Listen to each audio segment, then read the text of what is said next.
तुरंत व्यक्तिगत रूप के सभापटल पर रख दे।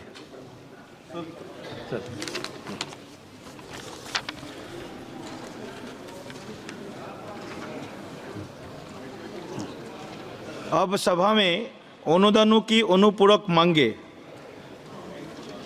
पहला वेज 2024-25 को सरसा तथा मतदान के लिए लिया जाएगा। अनुदानों की अनुपूरक मांगों पर श्री सुधाकर सिंह एवं श्री हनुमान बेनीवाल के कई कटौती प्रस्ताव परिचालित किए गए हैं। यदि माननीय सदस्य अपने कटौती प्रस्ताव प्रस्तुत करना चाहते हैं तो वे 15 मिनट के भीतर सभापटल पर पर्ची भेज दे, जिसमें उस कटौती प्रस्ताव की क्रम संख्या लिखी हो जिसे वे प्रस्तुत करना चाहते हैं। इस प्रकार प्रस्तुत किए गए कटौती प्रस्तावों को दर्शाने वाली सूची कुछ समय पश्चात नोटिस बोर्ड पर प्रदर्शित की जाएगी। यदि माननीय सदस्य सूची में कोई विसंगति पाते हैं तो वे कृपया इसकी सूचना तत्काल सभापटल पर मौजूद अधिकारी को दे दे।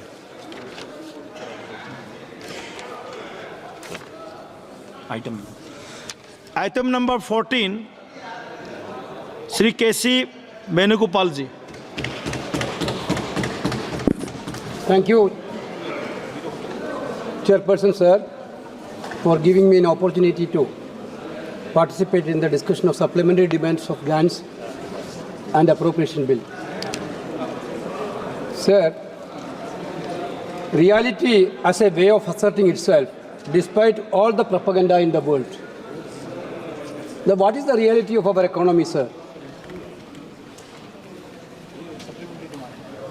Whenever, sir, SDG is taking up, I think Honorable Finance Minister's presence is very much needed because we are going to pass the supplementary demand. Then Honorable Finance Minister is not here for hearing. Then what is the point of discussion? Now I'm talking about the Cabinet Minister. I'm talking about the Cabinet. This is SDG. Whenever SDGs happen, in my practice, FF will be there. No convention. Sir, what is the reality of the economy, sir? Our economy is deeply troubling and warrant an urgent action and attention. The data and trends emerging from recent months highlight serious challenges affecting the Indian economy. That challenges affecting workers, business persons, and more particularly, sir, our common people. The challenges are created by policy missteps and a lack of strategic action from the government to address the current crisis. Sir, let's see the GDP rate. Everybody know that now the GDP is fall down to 5.4. This government every time is telling about the tall promises of GDP बढ़ाएंगे. This slowdown underlines the fragility of our economic recovery. This also puts serious doubts on the government's unrealistic claim of double-digit growth and inflation control. Sir, declining wages is one of the most alarming situations in this country now, sir. A study conducted by FICCI and Quist Corporation Limited reveals a grim reality, sir. Wages in key sectors like IT, retail, logistics, FMCG, as fast-moving consumer goods, banking, engineering have not risen significantly over the past few years, sir. Sir, basically, the wages are same, the wages which we have 10 years before. When adjusted for inflation, real wages have either stagnated or declined. This is leading people with a reduced purchasing power and reducing domestic demand. In rural India, the situation is more worse, sir.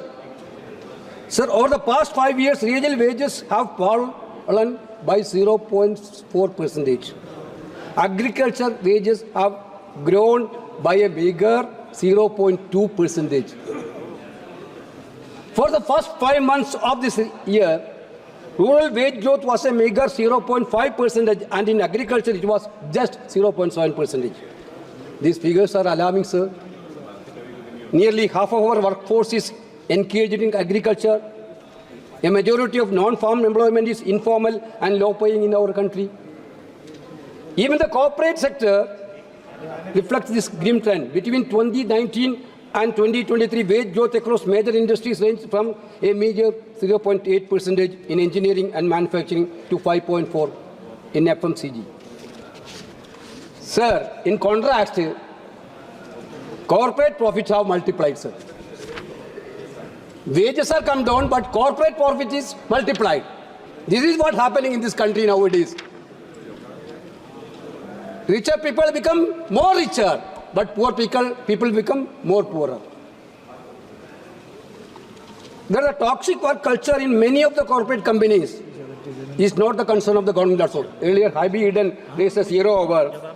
I don't want to repeat it. The government is not taking any action on these things. The Prime Minister has talked about 2 crore job per year. In 2014 onwards, he is telling now it is 10 years already over. 20 crore job could have been created. How much created, sir? Not only created, ability to generate quality job is the heart of this crisis. Inability to provide quality jobs. That is the major issues in this sector. While workforce participation has risen from 49.8% to 60.1%, workforce participation has increased very much. People are available. They are searching for jobs.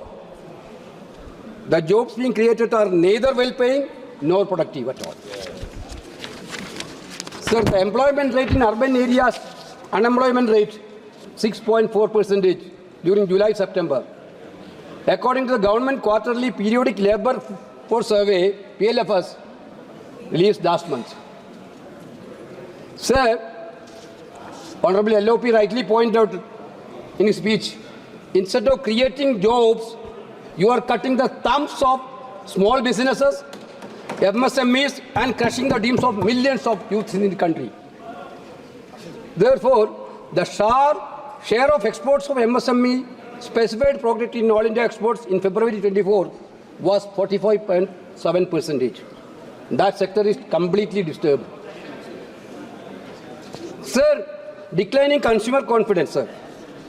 That also a serious issue which has to be looked into it. Sir, the rural India is crying nowadays. Manrega affected very badly.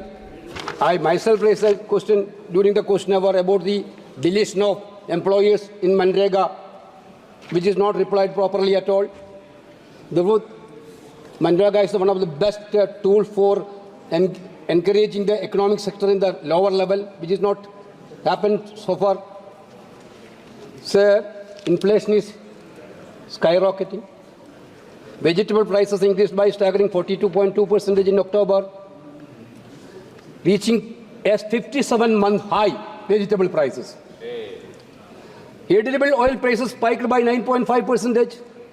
The cost of daily essential continue to erode the savings and purchasing power of the common man, which is very detrimental. Sir, this government is talking about during the yesterday, Prime Minister spoke about very much for India's Vikasit Bharat, everything.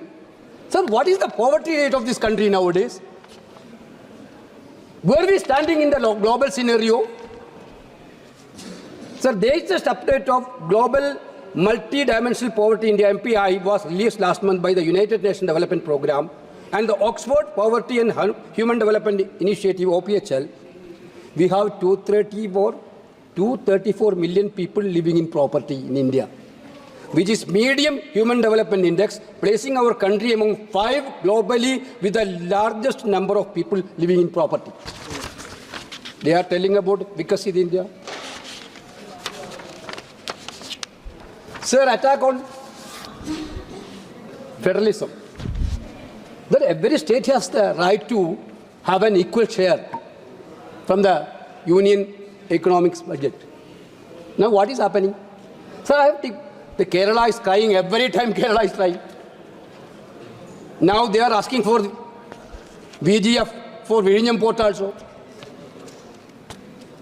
Specifically, sir, Karnataka wrote a letter to Government of India several times.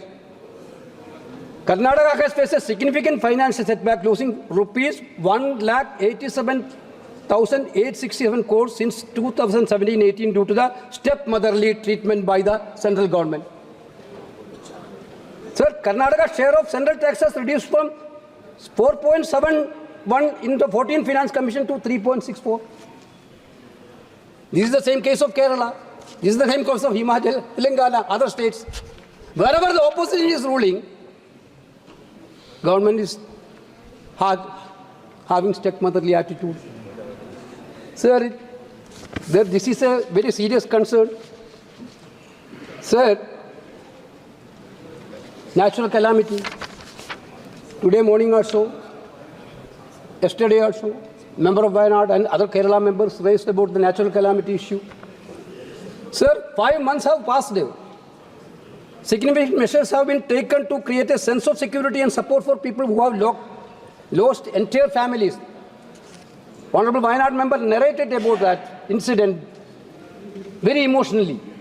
Sir, 5 months, after 5 months also, Union government is not releasing any special assistance to that state.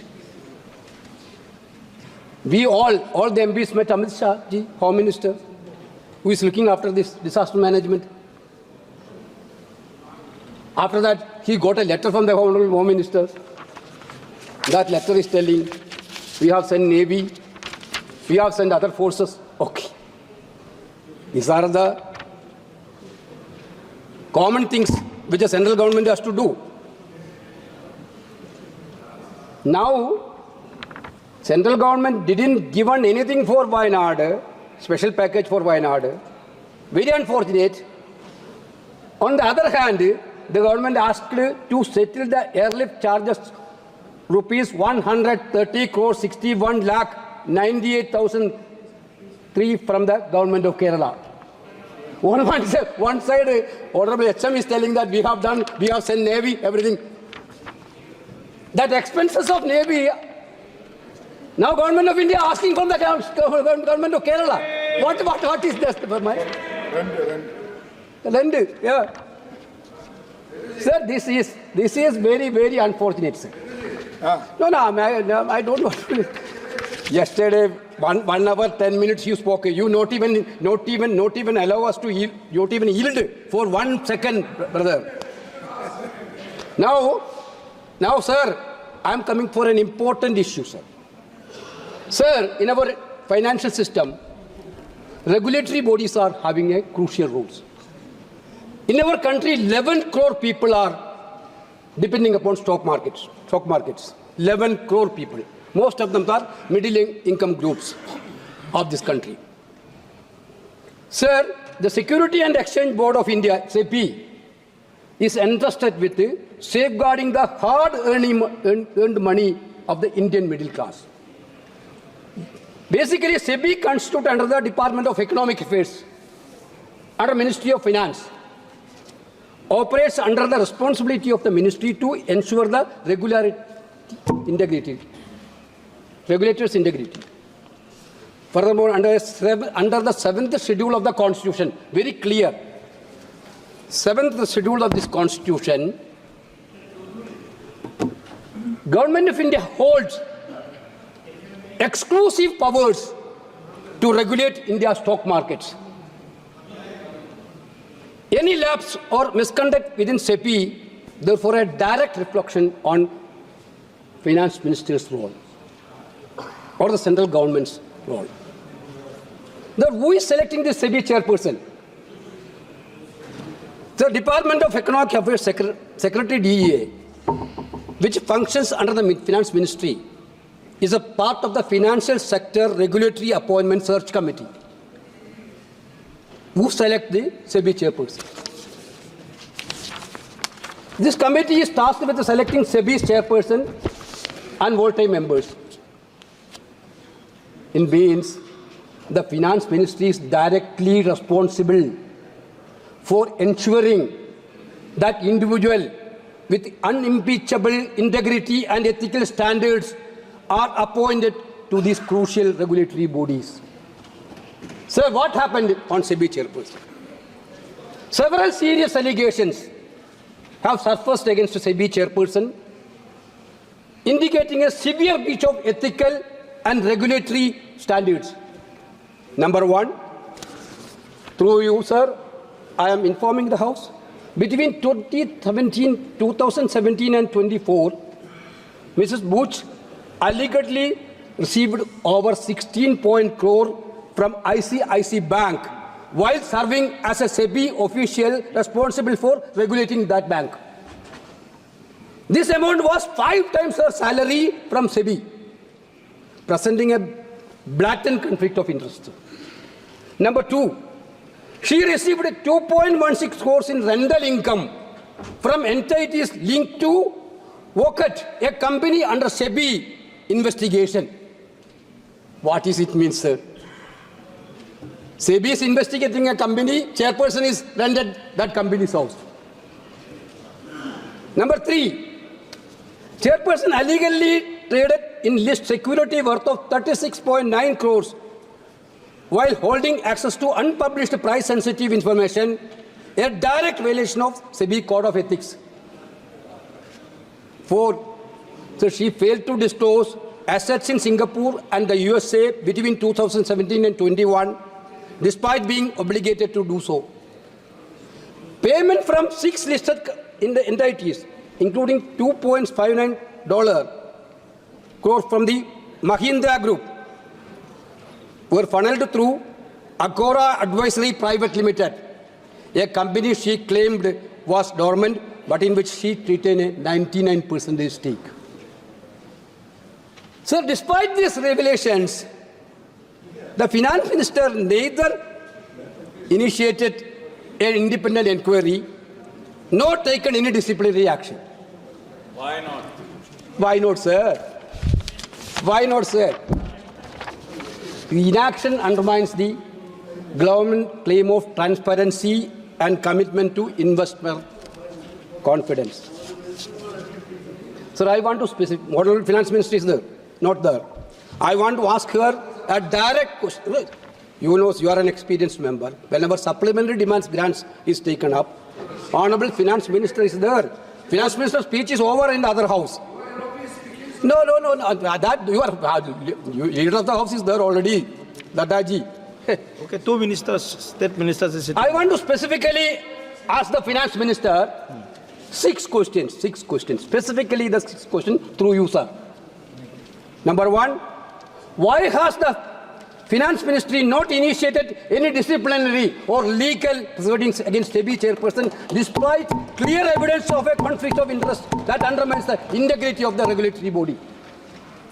Number 2, the criteria or assessment has been applied to justify allowing the current SEBI chairperson to continue in the role despite allegation may erode public and investors' trust in India financial regulatory framework.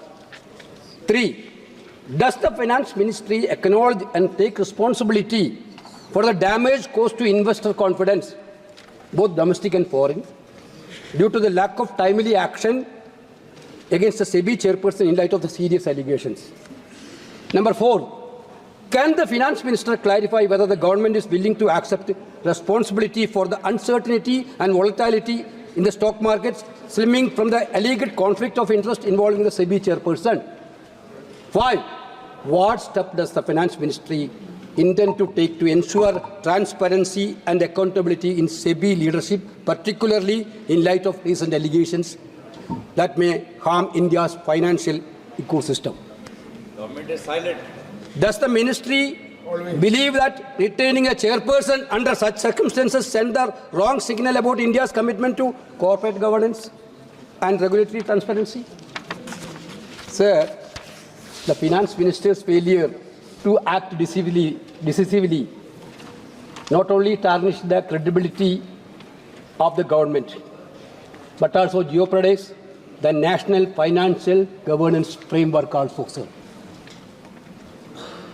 Sir, what was the complicit interest of the government and SEBI chairperson Why government is not taking any action?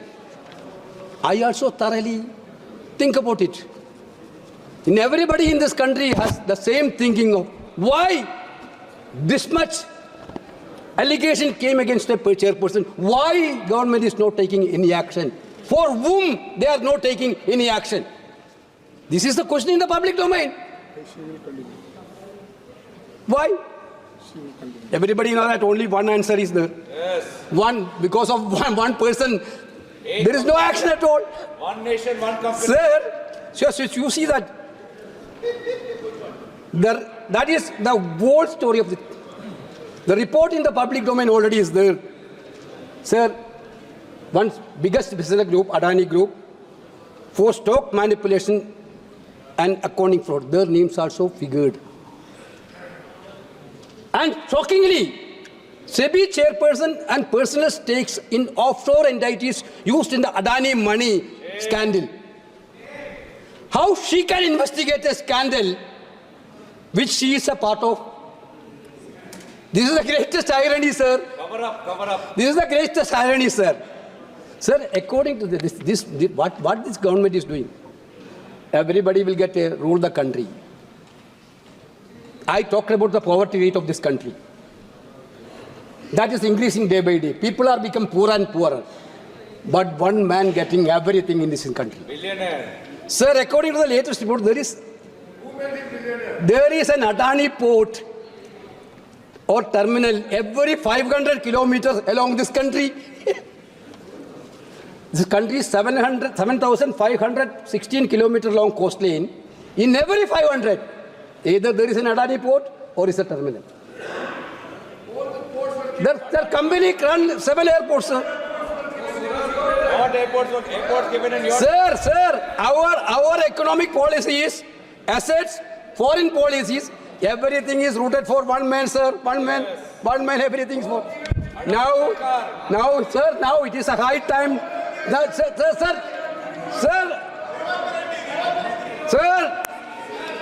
Sir, now it is a high time. We call this dubious crony capital government. This government is basically, sorry to say that in this parliament, sir, this government has become basically of Adani, by Adani, for Adani. Yeah. This government has become that. Because otherwise, in this space, why you are worrying about taking an action? You need credibility for the stock market. You need to protect the interest of the people who are investing in the stock markets. Therefore, you are not taking any action. Bribery charges. You are not taking any action. Therefore, for whom you are not taking? Why you are scaring to take actions? I think this is the biggest question arising in the public domain nowadays.